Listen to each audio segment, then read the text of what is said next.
ask you, what do you think about whistleblowers? Are they good for the world? Are they good for the country? I think they are good for the world.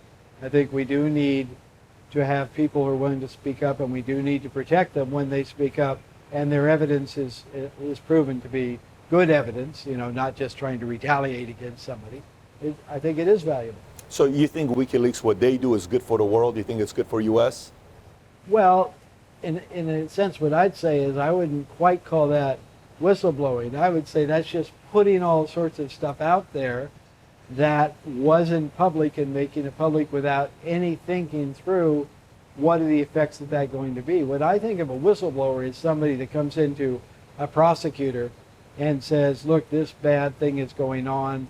Here's some evidence, and I'm willing to testify about it. That's not going out to the public and just saying, here are all these secret files that we don't think there should be any secret activities going on, so we're going to publish them. That's a different thing. Got it. So you're for whistleblowers, you're not for WikiLeaks and what they're doing. Yes. You think they're going to slow down at all? I think it is slowing down because they're getting blowback. People are saying, wait, well, this is too much. Why are you doing this? Are you just trying to destroy and not necessarily bad things? Now, it is one thing to find a scandal, to find corruption, to find something illegal going on, publicizing that. It's another thing just to publicize things because what's the difference? It's not public. What's the difference? Well, one, you're breaking the law. You're doing something, you're breaking like emails, if they're publicizing emails, if they're publicizing a communication with me and somebody else and it has to do with the government and I did something that I broke the law, is that considered whistleblowing or is that considered sharing information that could potentially hurt a country?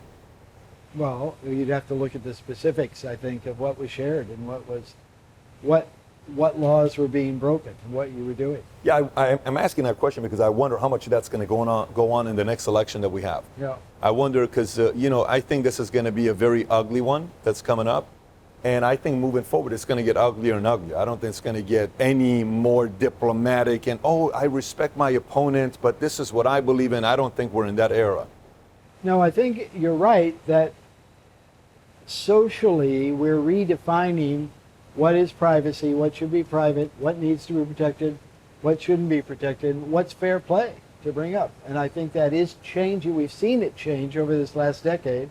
It's going to change some more, and I think you're getting both some reaction to too much of that, but we haven't really defined what are the new social norms here. And we have all these actors from all over the world intervening everywhere. And they're not going to stop, though. And they're not going to stop. They're not going to stop. They're just going to get bigger and bigger. It's so hard to catch them, though, because it's massive. You're not dealing with 3 or 4.